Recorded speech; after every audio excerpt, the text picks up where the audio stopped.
we've actually through 2 floors to move, so it's completely safe. So we bought another one that's type of holiday. My mum says, oh, I'll order it.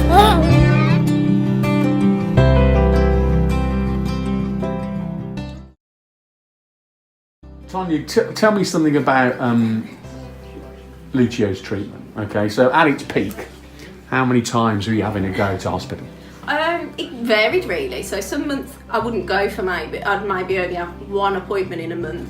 But then appointments always seem to come all at once, so I'd probably wouldn't be there for a few weeks, but then I'd be there maybe 3 or 4 times in a week. Wow. Yeah, so it always seemed to fall like that all the appointments came together. We go sort of all over the place for his appointments, so we're under the Children's, we're under Heartlands, we're under Solihull for things. We were going to Good Hope as well at one point. So give me some idea, for people maybe watching this film, what that was like. You know, if you're there, if he's on an MRI, he's out all day potentially. Yeah. What that's like to be in hospital with another, just preschool child. Yeah, I was explaining earlier that Rocco's been quite spoiled because of it actually.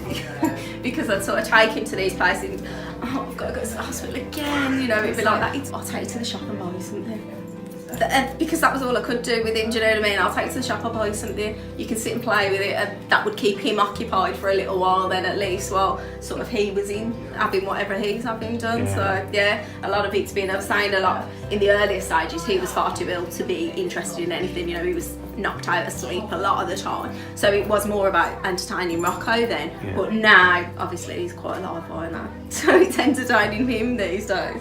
When he first became ill, he was only 11 weeks old, and as far as we know, he was a healthy baby then, until he all of a sudden started having what we now know to be seizures, but didn't know there were seizures until he was sort of diagnosed with them. But luckily it only took a couple of weeks for diagnosis.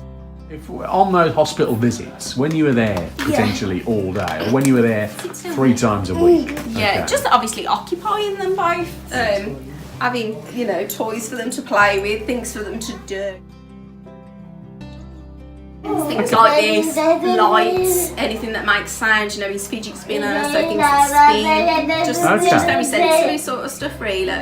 What most people might think is a very little part of the whole hospital thing, and people think it's the care side that's a massive thing. Yes, it is a big thing, but occupying them while they're there is a huge thing, you know what I mean? That's what they love about it. Yeah.